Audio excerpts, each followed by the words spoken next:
nagutom man kayo sa pamamalengke, sundan nyo lang ang kaaya-ayang amoy ng tubig na niluluto sa dahon ng saging.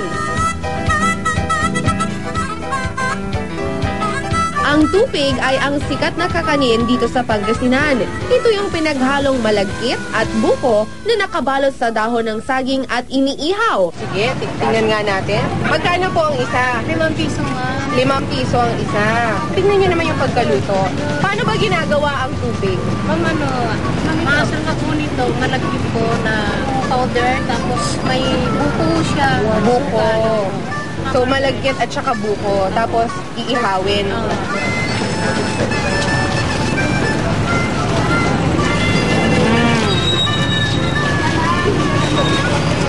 Sarap. Perfect merienda sa presyong 5 pesos, di ba? Kung bibili naman kayo ng pasalubong, maghanda ng 100 pesos para sa isang kahon. At konting chika lang kay ate, dadagdagan pa nila ang pinamili mo. Kung nabitin pa kayo sa pampabigat ng tiyan, I'm sure kokota na kayo sa carbo loading sa ating next stop. From Villasis, we're off to Calasiao. Karugtong na ng pangalan ng Calasiao ang kanilang sikat na local delicacy, ang puto.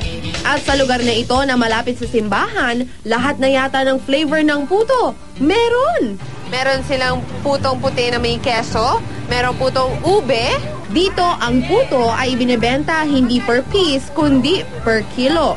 Sa halagang 85 pesos per kilo, tiyak mabubundat na ang buong pamilya nyo. At eto pa, ang tipid tip, mga biyahero, libre ang tigim. Puto Calasiao na may keso sa ibabaw.